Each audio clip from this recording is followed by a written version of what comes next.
nosso Deus. Meus irmãos, como é bom nós podermos aprender acerca da palavra do nosso Deus, não é verdade?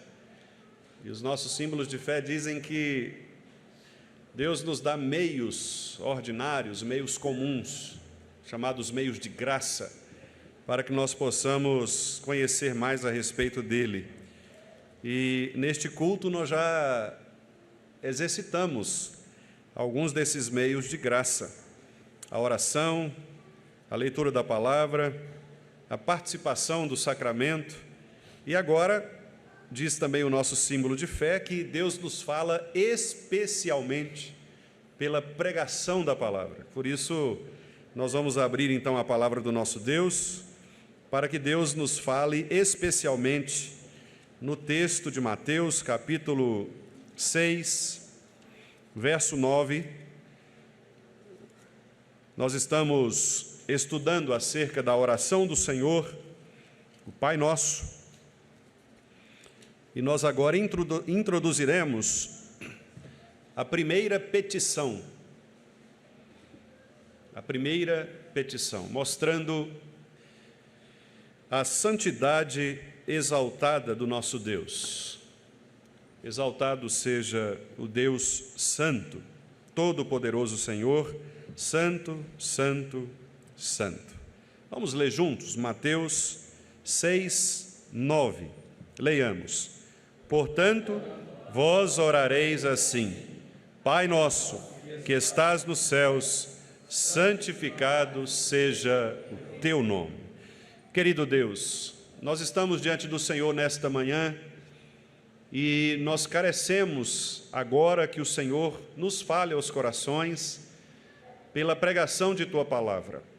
O Senhor já nos tem ensinado, ó Pai, acerca de verdades preciosíssimas que o Senhor mesmo estabeleceu para o Teu povo, como, por exemplo, o chamado da aliança, deste pacto maravilhoso da graça do Senhor, que nos amou em Cristo e que nos deu vida quando estávamos mortos em nossos delitos e pecados. E agora nós te pedimos que o Senhor também nos fale por meio deste texto, desta oração que nos foi ensinada pelo Teu Filho Jesus, para que nós possamos, ó Deus, aprender mais e melhor do modo como nós devemos entrar na Tua presença com o coração sincero, isento de culpa, confirmados em santidade, para que em Cristo nós usufruamos de todos os benefícios que o Senhor tem reservado para os filhos do Senhor. Pedimos-te esta bênção no nome de Jesus. Amém. Meus queridos irmãos, todos nós aqui já tivemos a experiência de termos algo muito precioso para nós. Eu não sei exatamente o que, mas certamente você já experimentou escolher dentre os seus bens algo que é muito valioso para você, algo que é tão valioso que você costuma guardar de uma maneira diferente das demais coisas da sua vida. Você escolhe geralmente um lugar específico, ou escolhe, quem sabe, uma pessoa específica para representar este valor. Quem sabe você escolhe até mesmo algo que pertence a você, ao seu próprio corpo, aos seus valores, como sendo algo inegociável. O fato é que todos nós separamos alguma coisa do nosso convívio, do nosso viver, para elegermos como aquilo que é especial. Todos nós somos assim. E a ideia de santidade, a ideia de santificação, é exatamente a ideia de separação de algo que nos é especial. A santidade na Bíblia é vista como aquele que é diferente de todas as demais outras coisas que nós possuímos ou com que nós nos relacionamos.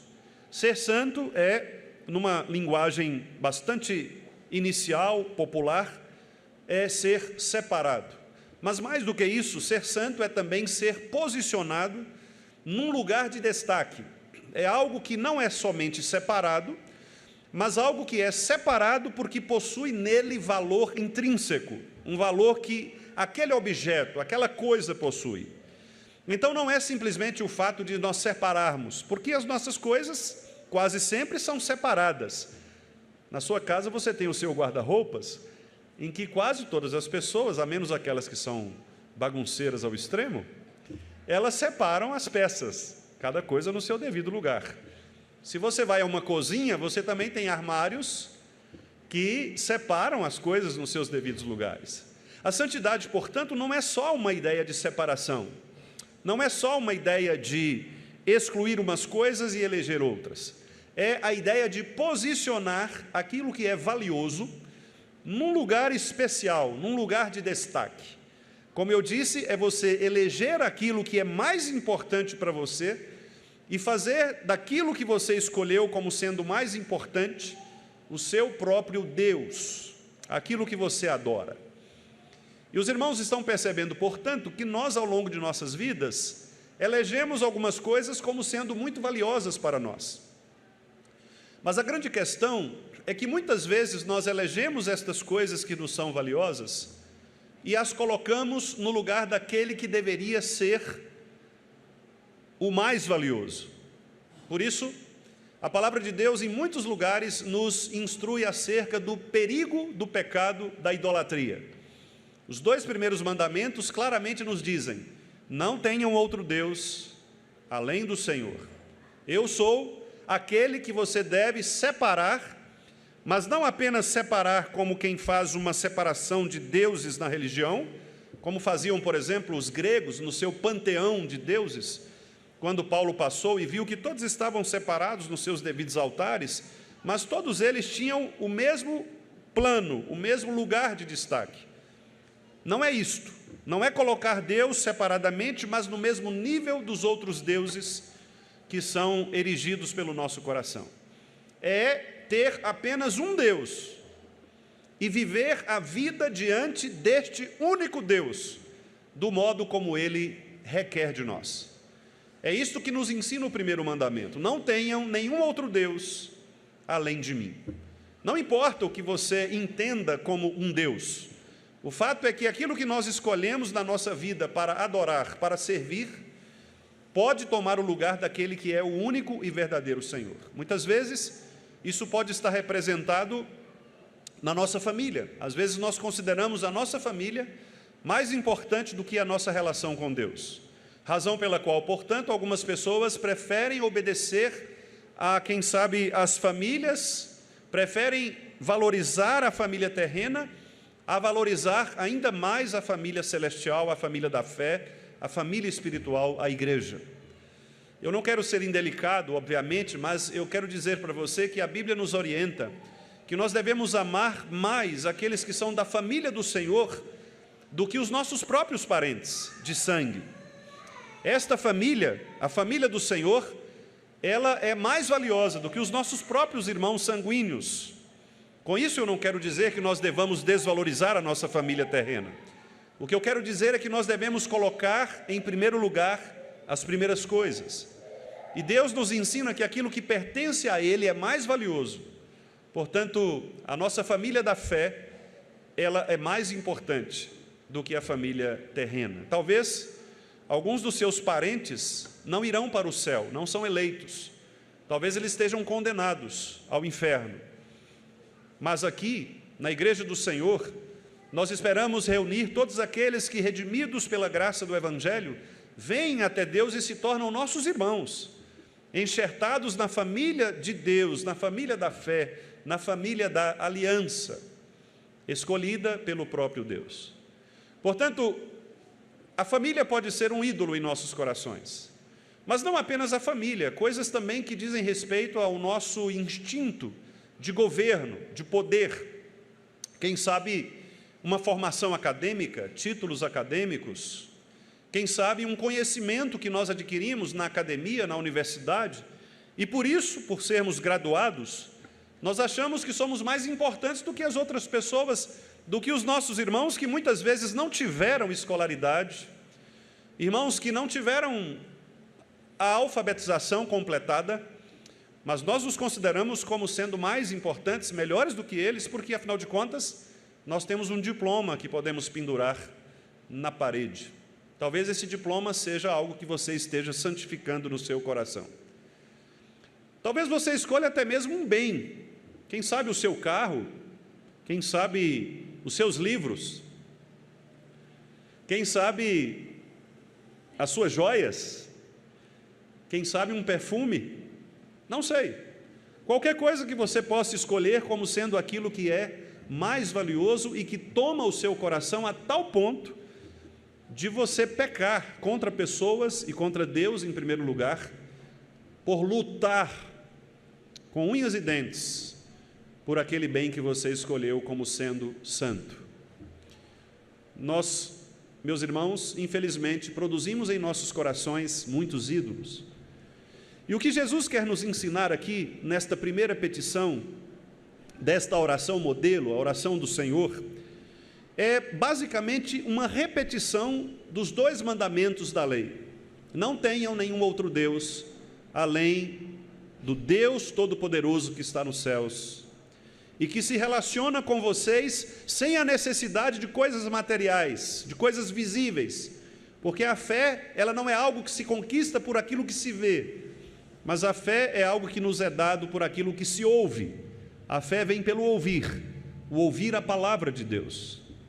Jesus, portanto, quer que nós pensemos que a santidade de Deus deve governar a nossa relação com Ele.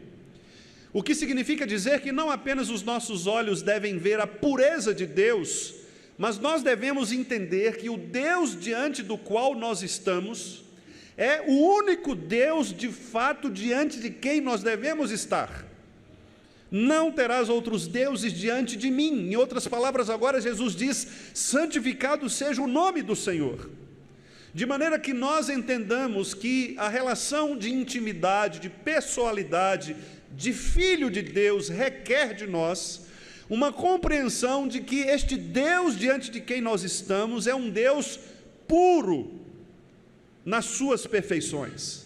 É um Deus que não aceita segundas intenções, não aceita negociatas. É um Deus que conhece o nosso coração perfeitamente.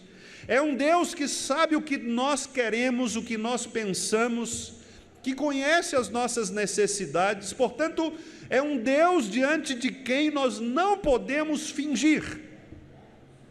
A oração não deve ser, portanto, uma reclamação fingida, falsa, hipócrita, porque Deus sabe de todas as coisas que passam no nosso coração. E o Senhor Jesus quer, portanto, que nós exaltemos esta santidade de Deus em nossas vidas. Do mesmo modo que ele disse que Deus é Pai, Ele é acolhedor, Ele é aquele que nos recebe na sua família, nós somos filhos dEle, por isso Ele disse Pai nosso. Depois Ele diz que esse Deus, Ele está nos céus, porque Ele não se mistura com a sua criação, Ele é um Deus transcendente. É um Deus todo-poderoso, que não pode ser inventado pelas imaginações dos homens, que não pode ser projetado conforme a nossa imagem. E agora Ele nos diz que este Deus é um Deus puríssimo em suas intenções, em suas perfeições. Ele é um Deus que de fato sabe de todas as coisas, conhece todas as nossas necessidades, e Ele quer nos abençoar na pessoa de Cristo, porque Ele é o nosso Pai, mas nós precisamos entender que a relação que nós temos com Ele deve também ser uma relação de pureza. Por isso, os textos que nós lemos aqui ao longo da liturgia foram textos que apontaram para a necessidade que nós temos de também ser santos, de também buscar a pureza de nossas vidas, de também buscar a nossa relação com Deus de maneira pura, sem mácula, sem rugas, sem hipocrisia, mas uma relação sincera, uma relação, meus amados irmãos, que implique uma comunicação honesta com Deus. Nós devemos entender que os nossos deuses fabricados em nossos corações são deuses que maculam a nossa relação com Deus, que nos afastam do Senhor. Portanto, nós devemos ter o cuidado, meus amados irmãos, de não colocarmos nada em nosso coração que tenha maior valor do que a presença de Deus. Mesmo aqueles que são chamados ateístas, Eles muitas vezes tentam negar a existência de Deus, mas eles não conseguem fazer isso. Há um ateísta muito famoso chamado Thomas Nagel, que escrevendo certa vez acerca da existência de Deus, ele disse: olha, às vezes eu fico num conflito porque eu quero provar que Deus não existe, mas eu percebo que o meu grande desejo do coração não é nem provar que Deus não exista, mas é que eu não quero que Ele exista. Eu não quero que o universo seja como ele é.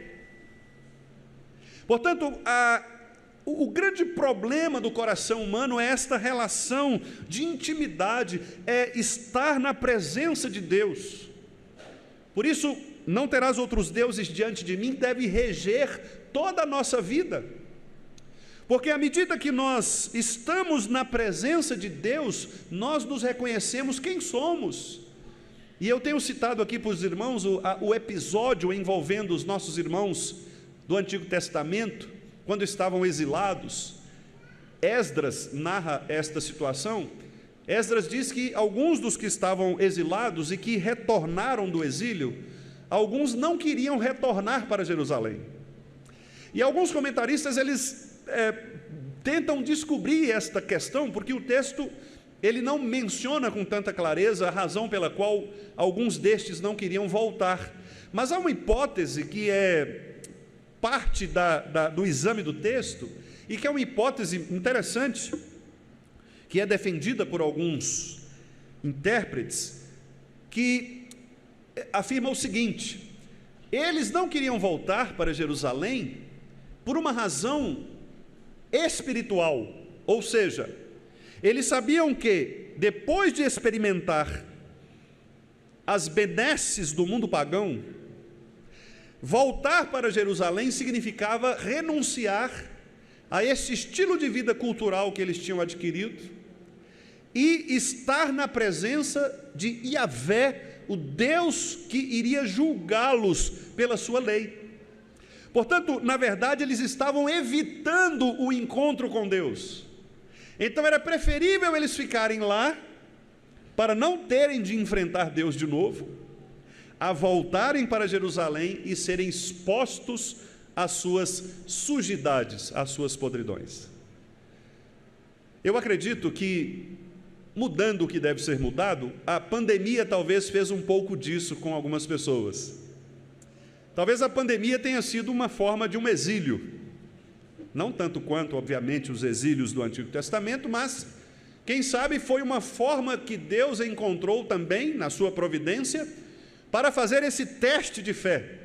Porque algumas pessoas, antes da pandemia, estavam nas igrejas, mas depois da pandemia, talvez elas pensaram: quer saber? Eu consigo ser igreja fora da igreja. E aí nós começamos a crescer aquele movimento chamado de desigrejados, em que a pessoa acha que ela pode ser igreja sem igreja.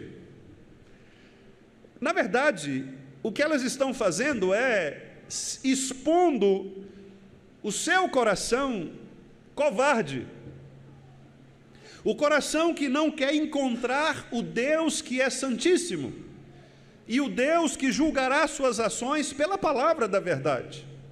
Então elas fogem de Deus. Portanto, meus amados irmãos, a primeira petição nos ensina que nós devemos entrar na presença de Deus com santo temor, santa reverência, reconhecendo que em Deus há santidade perfeita.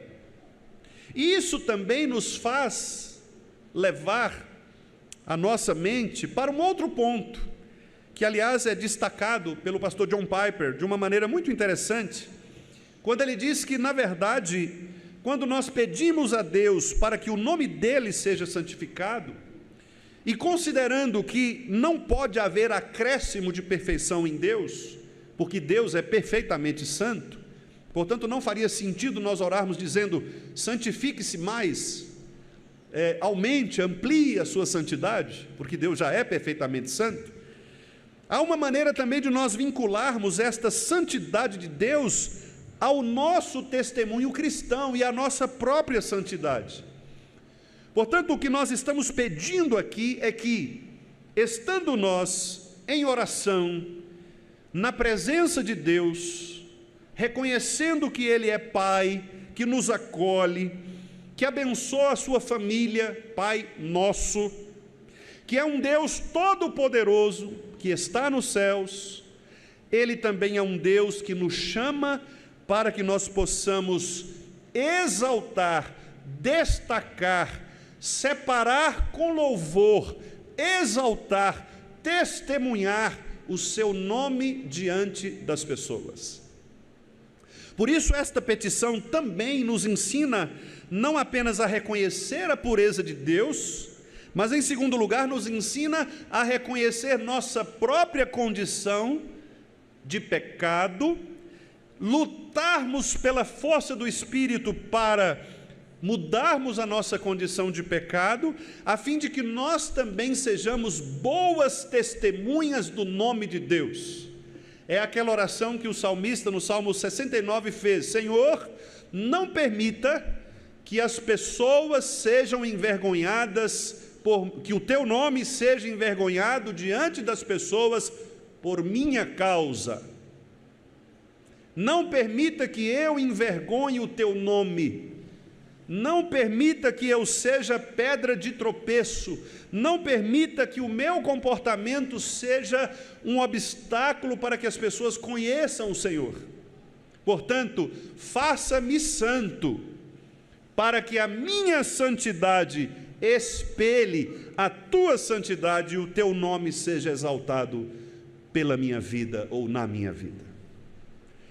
Veja, portanto, meus amados irmãos, que esta oração é uma oração de arrependimento, de contrição, é uma oração de reconhecimento de nossas limitações, é uma oração que nos coloca no pó, para que nós possamos reconhecer a responsabilidade que temos de pregar o Evangelho às pessoas pelo nosso testemunho, nem sempre pelas nossas palavras, mas pelo nosso estilo de viver, de maneira que as pessoas que convivem conosco possam de fato reconhecer que o nome do Senhor, que o Deus ao qual nós servimos é um Deus santíssimo, puro.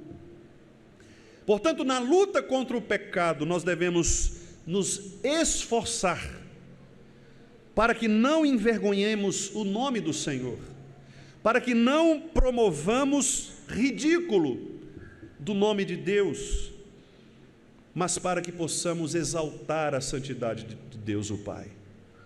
Meus irmãos, a igreja é a família do Senhor. O Pai é um Pai nosso.